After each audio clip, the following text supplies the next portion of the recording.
So, guys, welcome. This evening begins our module on supply chain.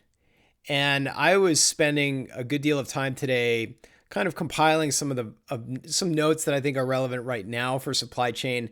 And I was thinking to myself, I think this week is the most relevant week of any week that we've had thus far because at this time we're looking at huge supply chain disruptions. And it just wouldn't surprise me that each and every one of the students has an anecdote that has to do with the rising price of this or that, or the inflation relative to this or that. And it doesn't surprise me. And let me get the transcript running. I need to make sure I do that. I was just saying that I think each of the students probably has an anecdote that has something to do with supply chain, and it has everything to do with the availability of various goods. I was lucky enough to be invited to a dinner yesterday evening, and I was speaking with the guy next to me, my cousin, and he was telling me how he had gone to the grocery store and there were no cans. You could get a plastic bottle of Pepsi, but you could not get an aluminum can of Pepsi. And I said, well, okay, my inner economist, perked up and said, well, what I gather is that there is a lot of aluminum shortages right now. China is the dominant supplier of aluminum and has a monopoly on aluminum, as far as I gather, and is supplying their own needs first and is likely starving the market. Many people are waiting on a Ford F-150 to come off the lot. There are hundreds of thousands of unfinished vehicles sitting around in football fields across America. That is due to China not shipping additional semiconductors and microchips. And there is also magnesium, which is majority controlled by China, which is also not being shipped at the same rate. And I think that history will tell us whether there is an economic warfare happening. We simply are never going to get confirmation of that.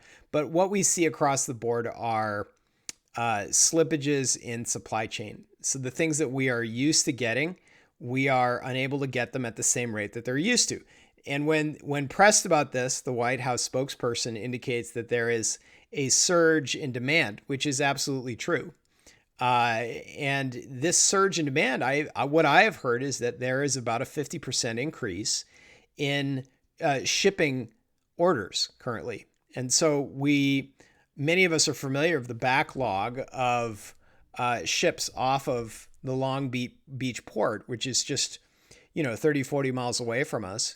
And there are 70 or 80 ships backlogged there for weeks.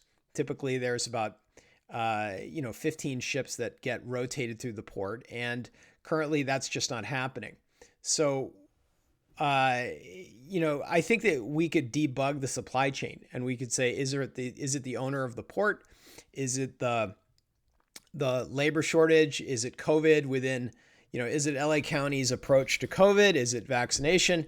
Is it the increase in the consumer who is ordering things intensively, and the consumer is changing the way that things work? Is it a consumer who is ordering things over Amazon more intensively?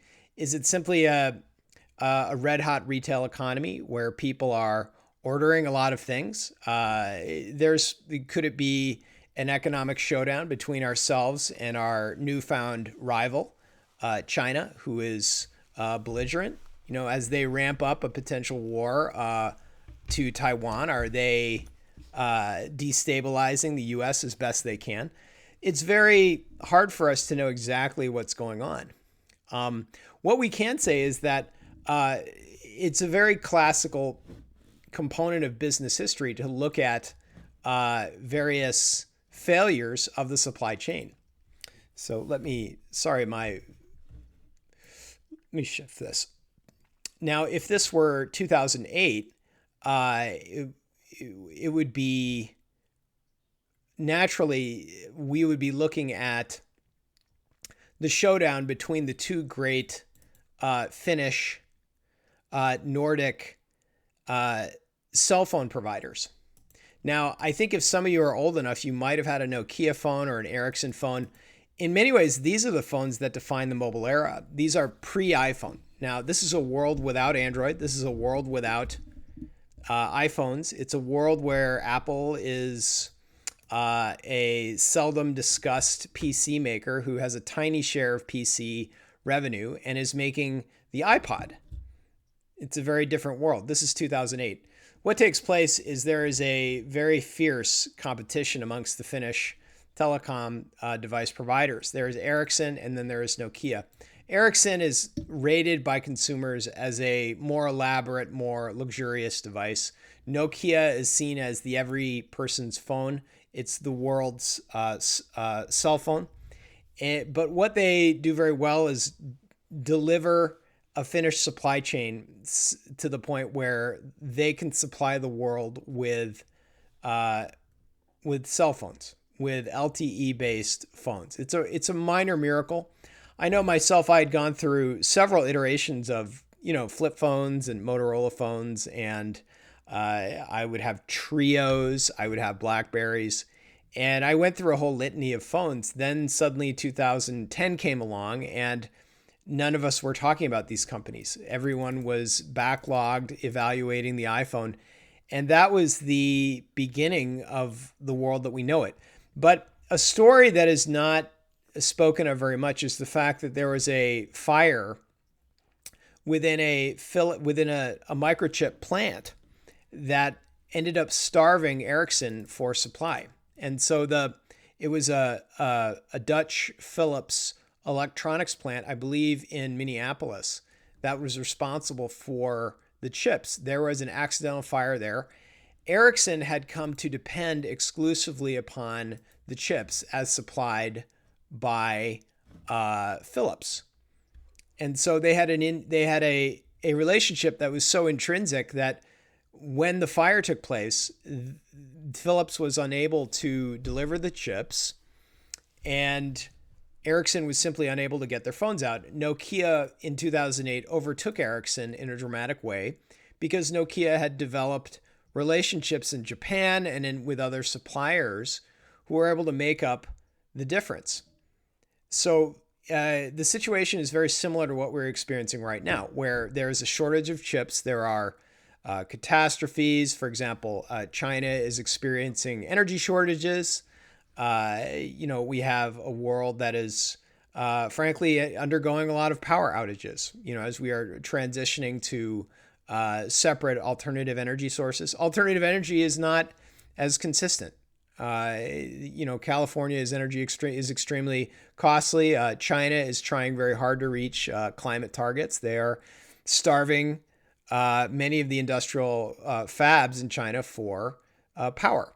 And many of us over here, we can be suspicious that it's an economic warfare, but we'll never have our suspicions satisfied. We will just simply witness huge supply chain disruption as it pertains to coal, energy in China, and alternative energy here in California.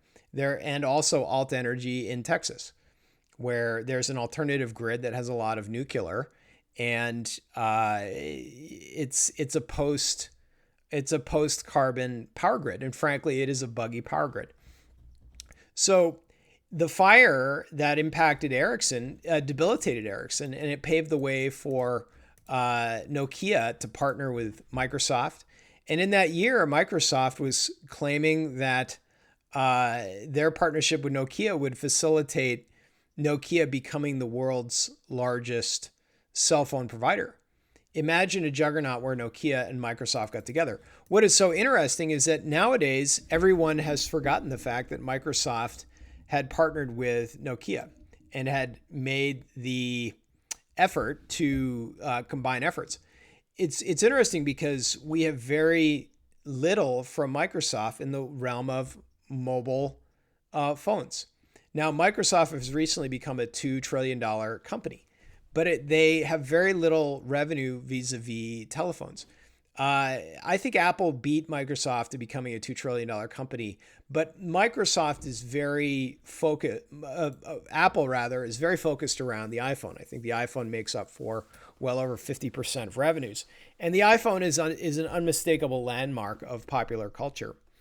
Many of us are simply holding an iPhone throughout the day, and if they're not holding an iPhone, they're holding a Samsung. So Ericsson would go to partner with Sony after this. And so the two very traditional technology companies, i.e., Sony and Microsoft, would come to partner with these two debilitated companies. But what's interesting is that within 2 years, neither of these companies would have predicted that Steve Jobs would have debuted a phone that would have been a touch screen iPod. None of them had seen that in the mixture. And so the fire that debilitated Ericsson, it took them out of the running. Nokia sped way ahead of Ericsson. And so we come back to the question of why does one company become the greatest company in the world? Is it because of products? Is it because of their ability to fulfill those contractual obligations? Is it because they're able to survive various disruptions in global supply chains?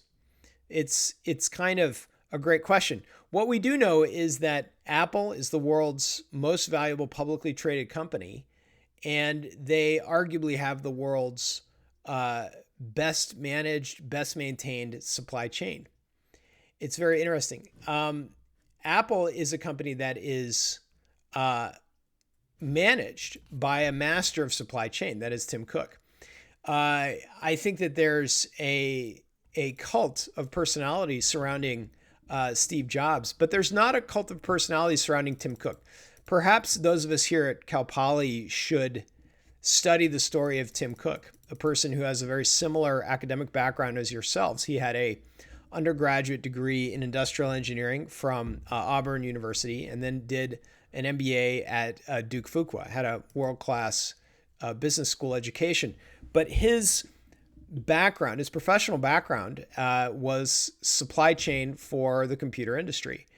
And so it's very interesting in the succession between Steve Jobs and the next CEO. The next CEO of Apple became a supply chain manager.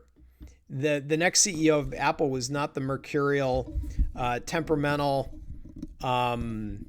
irascible, very, very ingenious and impatient Steve Jobs. I remember I was a very adamant Apple trader. I focused on the Apple stock. I was developing iOS products. I was a specialist in all things Apple. And at the time, Steve Jobs was surrounded by very brilliant people. I remember the heads of software were very brilliant. The heads of marketing surrounding Steve Jobs were very brilliant. The heads of various digital products were very brilliant. The people surrounding all the king's men were all very competent. But the person who took over the reins, took over the position of Steve Jobs, was none other than a person who had created and mastered the Apple supply chain. And this is interesting because Apple is one of the biggest stories in the history of business. And most likely the chief of marketing would have been an excellent choice. The head of iOS would have been a very excellent choice. But the mild-mannered, soft-spoken, self-deprecating Alabaman, a Southerner born and bred in Alabama, I believe, was the person responsible for the hyper-urbane release of, not just the iPhone, but was really responsible for the supply chain engineering for the iPhone. So what we're looking at right now is we're looking at now an Apple that is a $2 trillion company. It has a brand new campus.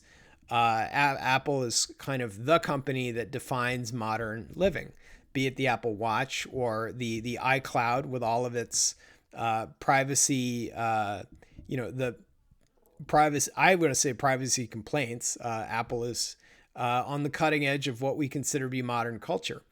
We expect a car to come from Apple. We sort of wonder what the future will be like with with Apple at the center of our lives. And if it's not Apple at the center of our lives, it's something that resembles Apple. For example, I'm an Android person, but Android is simply doing a very good job of taking cues from Apple. And there are plenty of alternative phones, but they are all, let's face it, they are all mirror images of the iPhone. You're not looking at cell phones or smartphones that are diverging from Apple's iPhone idea in any meaningful way. So you're looking at a success, however, that's a success of supply chain. And if we think just about what goes into creating supply chains, it's a very profound endeavor. I know you and I know each other reasonably well at this point. My students know I love to ramble and prattle on about the British Empire and sort of the beginnings of a global business, which is becoming an ancient fact. Having a global reach is a fundamental component of Western economies. It's a fundamental component of being a modern person in India. You are coordinating and collaborating with partners around the world. Globalism is a fundamental component of being a modern Chinese citizen, where you are coordinating and collaborating with people around the world. If you are a modern Russian citizen, you are participating in an oil exporting economy that is moving oil thousands of miles away in pipelines. If you are an American, you are using the internet to order all the world's goods.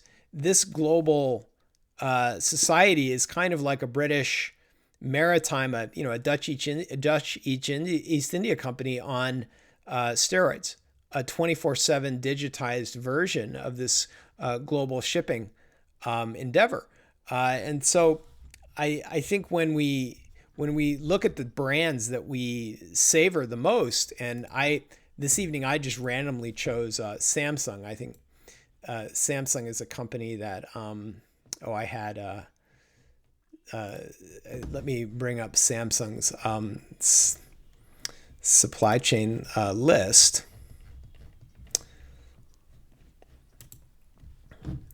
These are the companies that Samsung rates among the top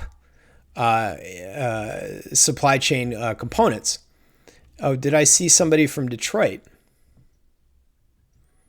West Detroit Street, Chandler, Arizona. Daifuku Corporation, who has these 3 addresses in Japan, in China, in Chandler, Arizona.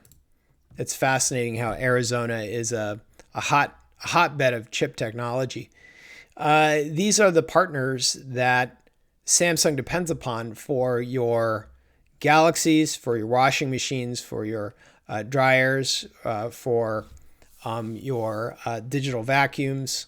It's a remarkable list of corporations, some of whom you've heard of, such as Hitachi, who has a Orange County office, and many who you've not heard of. Kyocera, you probably know them. Many of them you have not heard of. But imagine the breadth of industrial relations necessary to keep a company such as Samsung running. This is a profound series of relationships. I like Samsung. I think it's fun to study a Samsung because they are not Apple. But they are, if you're a Samsung person, this is a company that's constantly earning the adoration of people who buy them. They're having to compete with some of the world's most ferocious corporations, and they're coming out of frankly, they're an emerging market success story.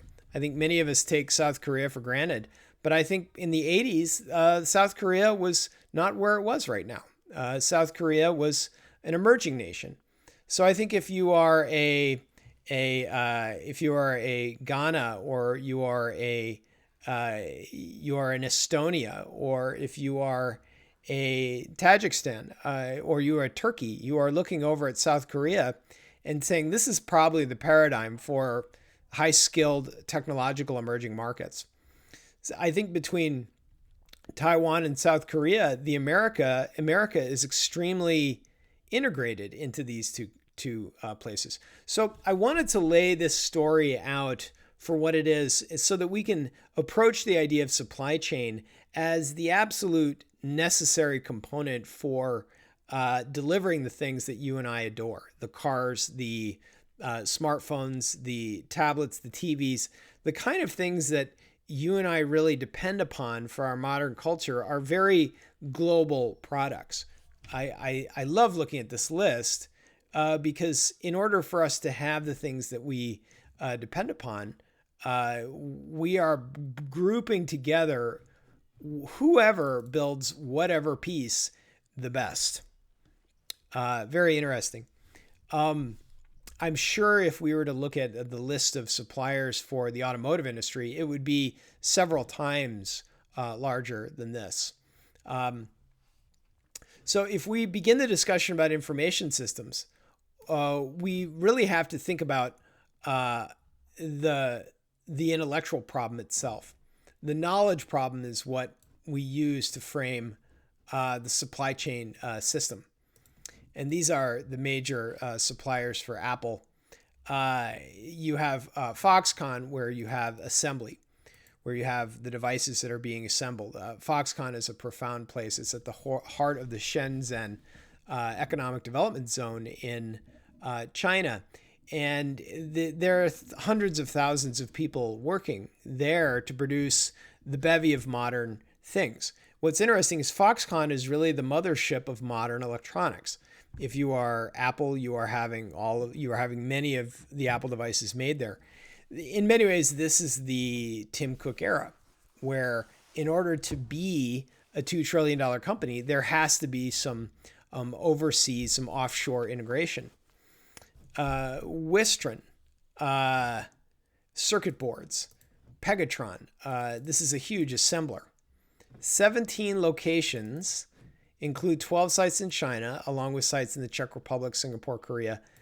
An incredible, integrator for, the emerging economies. Gertech, AirPod supplier, tremendous. Luxshare, for AirPods. United States, across the United States, the high value manufacturing. And for example, if you go to Silicon Valley, that is where the QLED technology that Samsung is known for is developed. Silicon Valley is an interesting place. It's really an intellectual property development zone. It's no longer a fab. It's not a place where you make things. It's a place where you design things and you create the theory that ties the technology together. Qualcomm, brilliant. San Diego company. Intel, of course, at the heart of Silicon Valley. Samsung was supplying chips, supplying all sorts of elements for the iPhone. Very, very interesting relationship. Also, there is Taiwan Semiconductor. And I wanted to mention Taiwan, the number one supplier region. That's very powerful. I think half of the major microchips that we are very dependent upon for modern gear, i.e. Ford F-150s, the vacuum cleaners are now very microchip driven. Certainly the computers, the musical gear throughout my room here. I wonder just how many microchips I have in this room where I'm sitting. They're all very affordable. The digital camera that I'm looking at, I think I have how many computers on my desk? I have 1, 2, 3, 4 on my desk, just when I'm looking at 5. It's kind of a deep equation where we have to string together these relationships so that we can, safely deliver these goods that you and I are very attached to. So I think when we're thinking about supply chain, we're really at the heart of the business culture. And I would encourage all of you to get involved with supply chain. But I think in order for us to think about the information systems that pull supply chain together, we really have to think about the real-time components that go into supply chain. We need to be able to depend upon that supplier. So we need to have access to the state of their manufacturing. We may need some kind of a real-time estimate as to how things are finished. we need to have access to what our partners are doing. We need to have some shared data so that we understand what they're doing and how they're doing it. This is very true about Walmart. So when you become a supplier to Walmart, they actually have you install proprietary software that allows them to know in real time whether or not you're going to be able to fulfill your orders. And in many ways, if you join with Walmart, you may have to adopt a certain level of IT integration that you wouldn't normally do.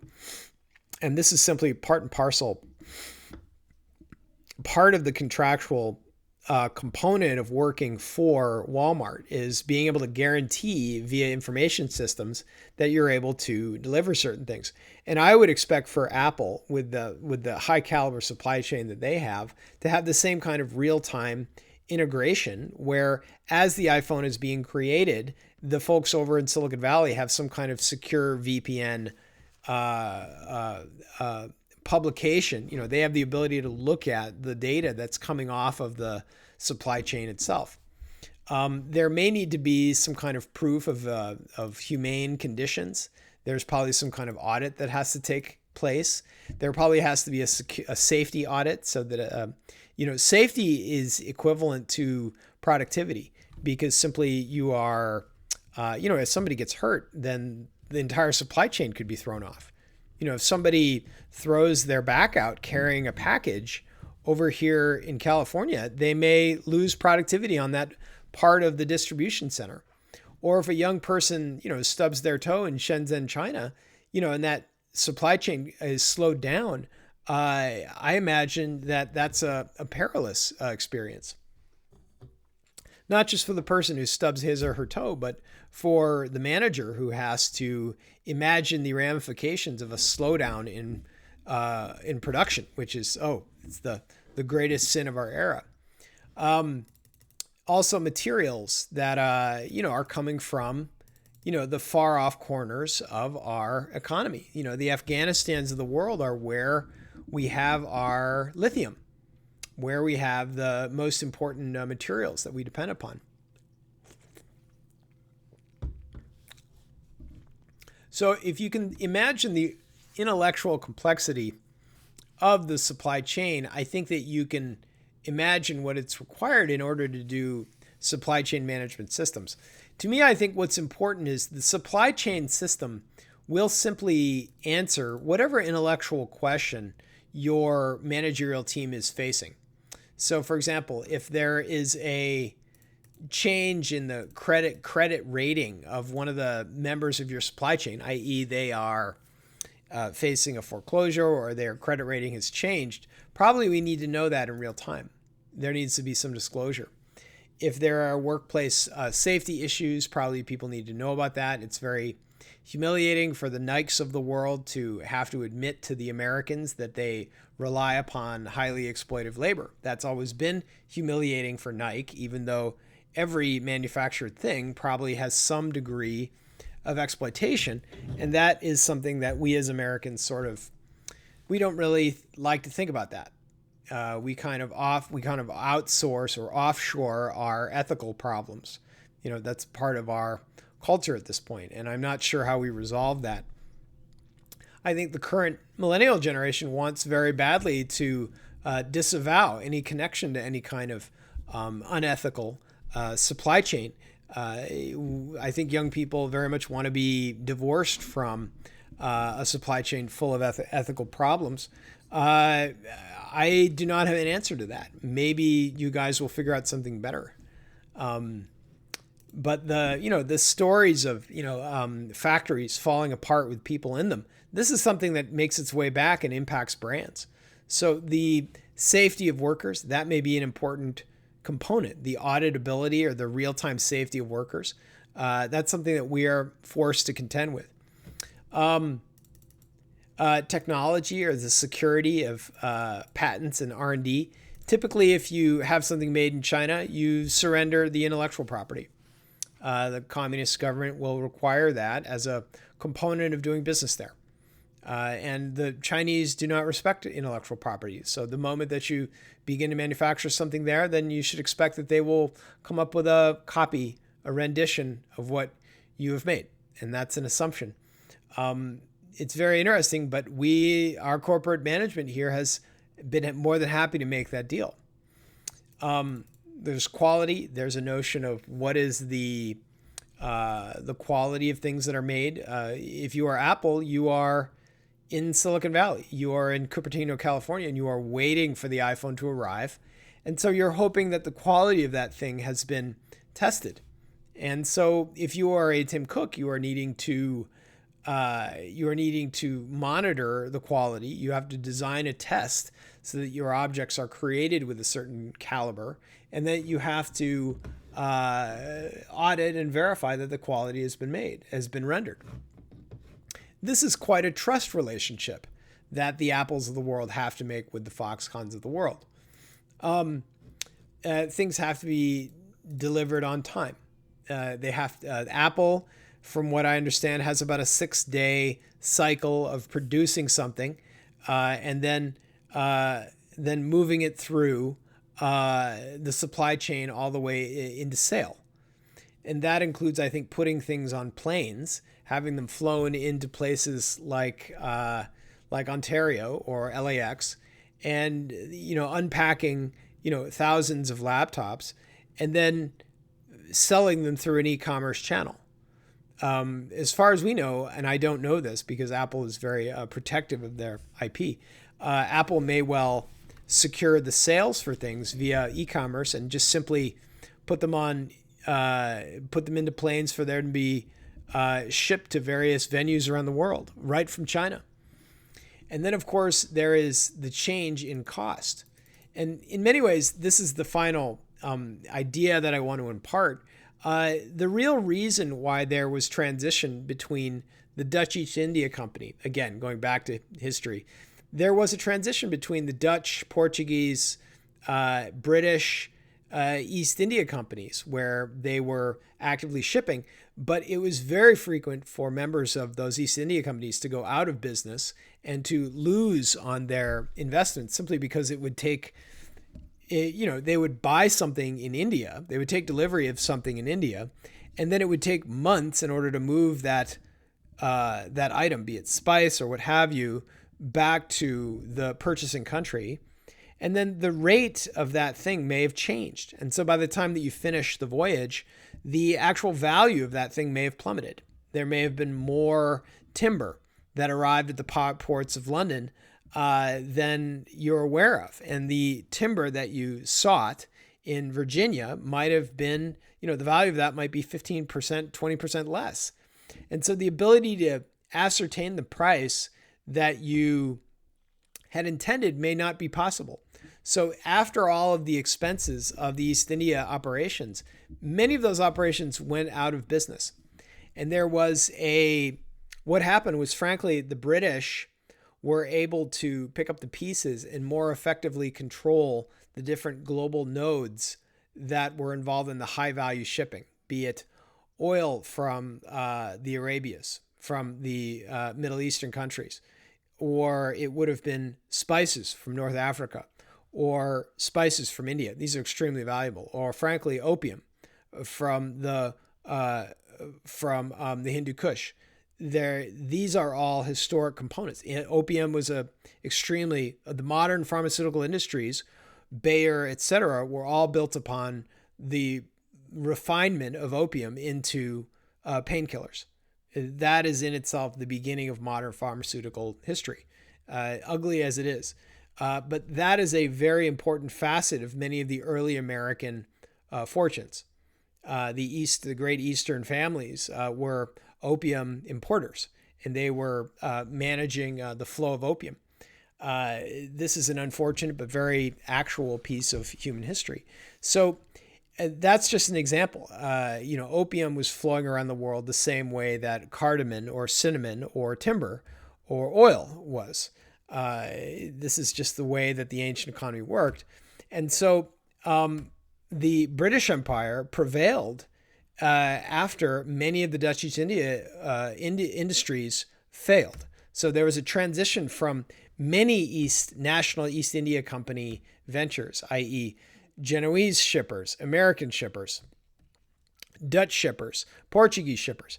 the British Empire very much rallied all of the assets of the British Crown to dominate the global shipping industries. That is the British Empire. And I think as academics, it's valuable for us to go back and understand how one empire, as it were, the Dutch East India Company, how that very domineering industry could transition into another. And of course, it would have been the American vertical manufacturers, i.e., the Exxons, the multitude of American corporations that would have frankly taken over from the British Empire. It's roughly World War I where we're beginning to see the decline of the British control of the high seas. The British supply chain that was militarily defended, it would have slowly transitioned into the hands of the Americans. And the two world wars were really a witness to the transition toward an American global supply chain. The West Germans, the Japanese, all global class manufacturers, they would have missed 25 odd years of productivity due to the American victory. And so I think now we are looking at an American, the American century, and we are looking at the extreme competition on behalf of the Chinese. And frankly, the Xi Jinping has made it his guarantee. He has guaranteed the Chinese people that he will bring Taiwan under the control of the Central People's Communist government there. And so that's very interesting because the tactical value of Taiwan is probably entirely based upon its value as a node within the global supply chain. And so, will Biden go to defend Taiwan? And that's what we've guaranteed. We've said we would do that. But if Taiwan were to fail, if Taiwan were to fall into the hands of a belligerent communist government, what would be the supply chain ramification? Frankly, if China were to take Taiwan, they would take the electronics industry with it.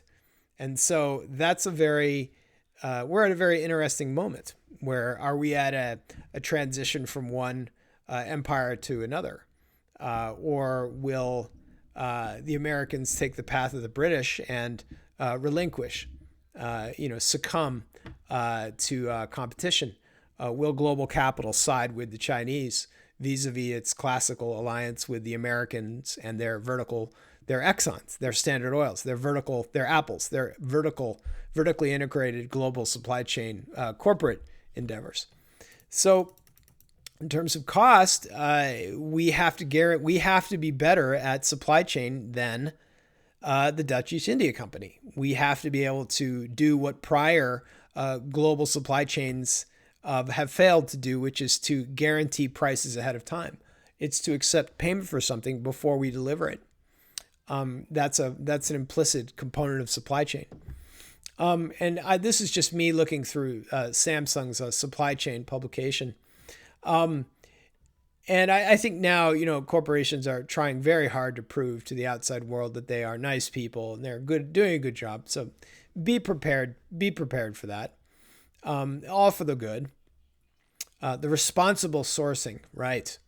We'd hate to, get materials in an exploitive way.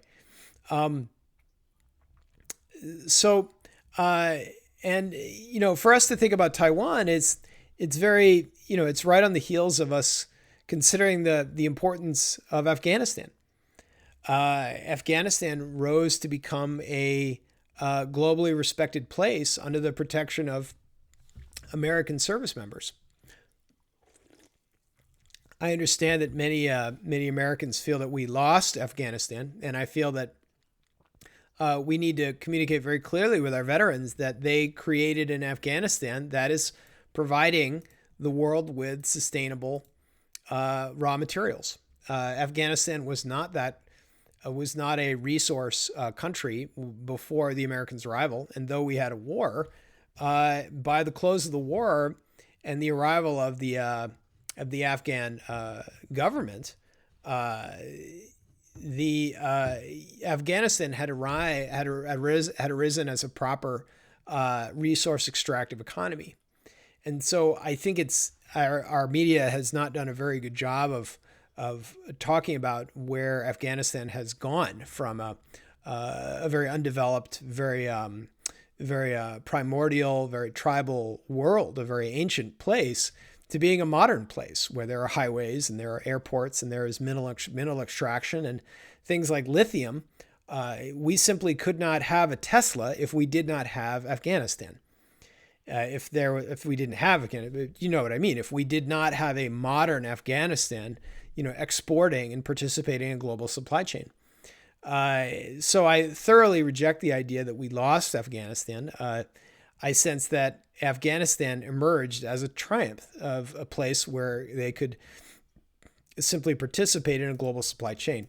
Now, the tragedy is a group such as the Taliban, but I imagine that the Taliban are not a skilled group, and that the Afghanis who are participating in the supply chain, the future of America's sustainable batteries, etc., they're going to be an Afghani business. I imagine the Taliban are not exactly digging for lithium. They are doing other things. So I hate to comment outside of my expertise, but imagine being a Tesla. Now, if I were to ask you guys, hey, what are the coolest companies out there? Who would you like to work for? I'm sure that Tesla would make the top 5 list of many of our students. And I encourage you to work at Tesla. I think Tesla would be very happy to have you. But I think when we look at the global supply chain, we are looking at a Tesla that is very much dependent upon an Afghanistan for its lithium. There is no way around that. So I want to keep this talk just long enough for us to talk about, the intellectual challenge of supply chain, and then talk about, the fact that information systems simply have to answer the intellectual question that we pose of our supply chain, which is, are things on time? Is our capital at risk? Are there working conditions that are safe?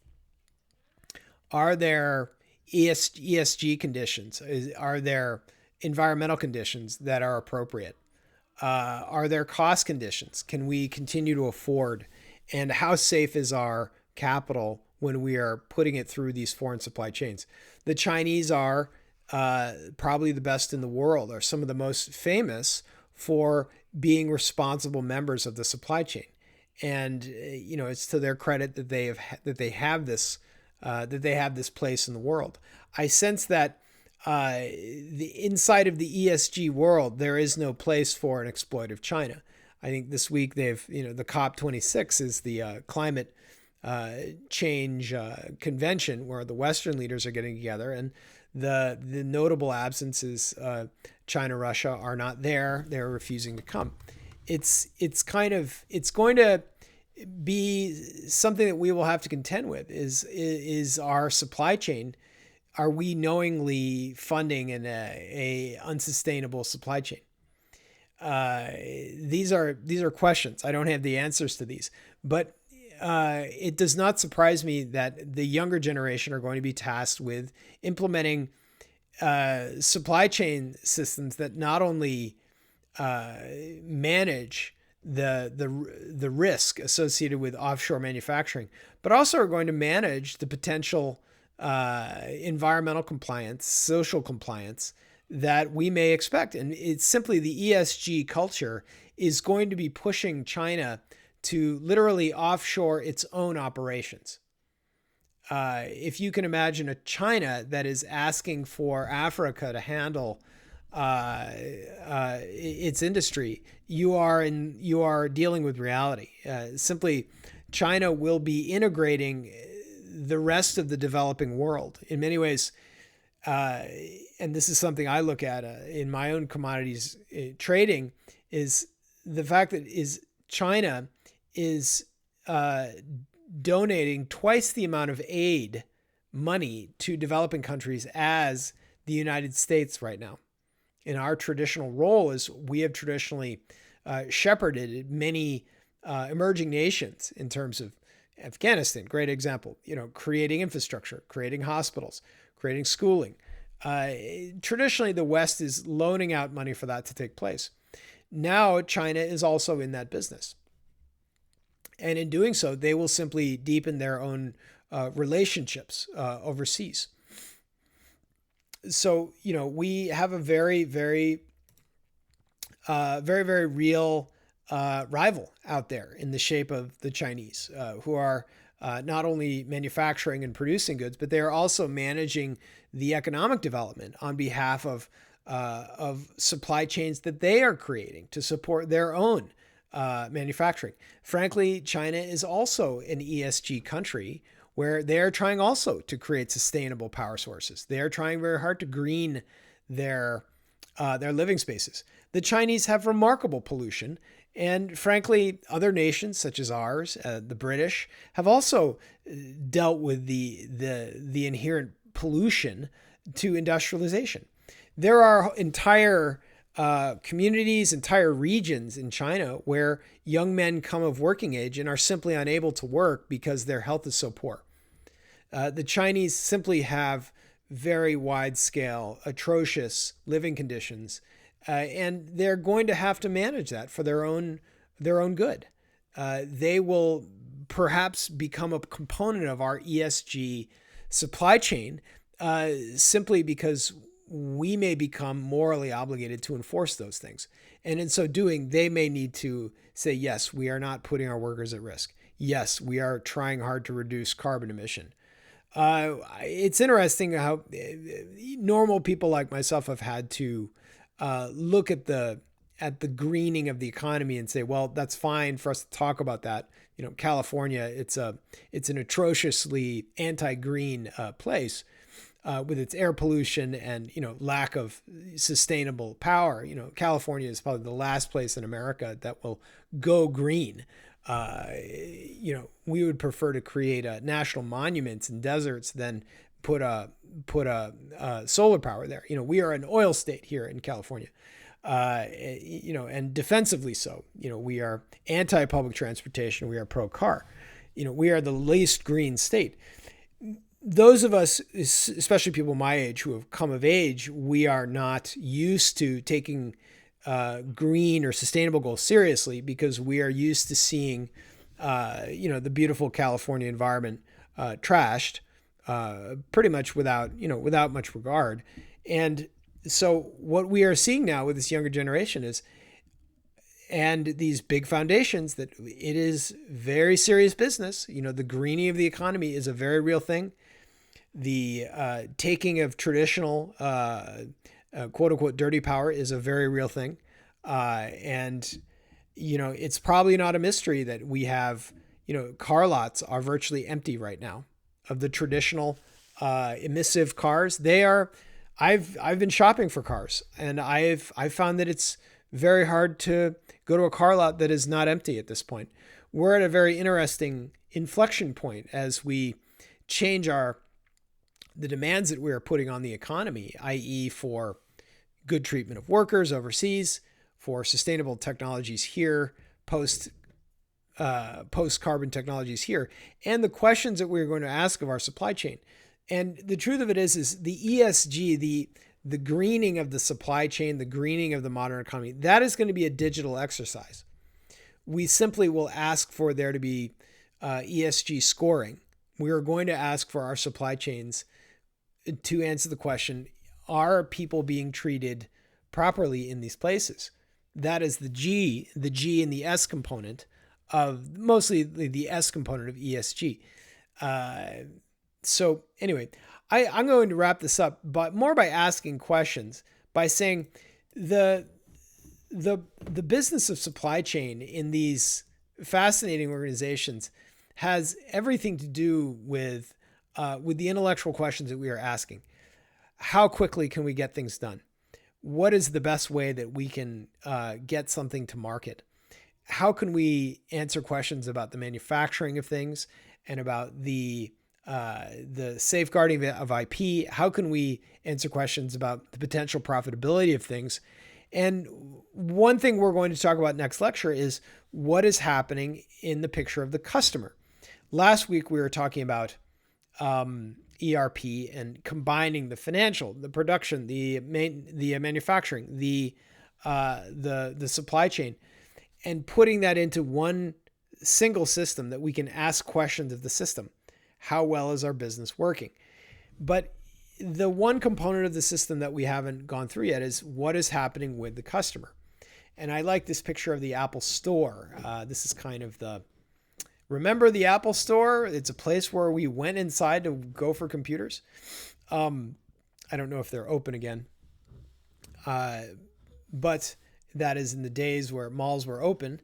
But in the customer is there, and what is the customer saying about the product? How is the customer responding to what we are making? Can we shift what we are making so that we are meeting the needs of a customer? What is his or her attitudes? What is his or her values? Are we meeting those benchmarks? And how does that question get ramified back through the supply chain?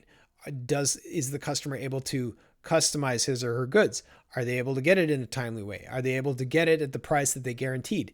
If we deliver at a price which we guarantee, are we able to be profitable? What is the shareholder value proposition that we have created within our supply chain? So I'm not saying that we have the answers. I'm saying that supply chain management has to do with answering questions, and it has to be able to, can I pose a question and get the answer? Can I debug the supply chain, and can I debug the value chain so that we are improving the company?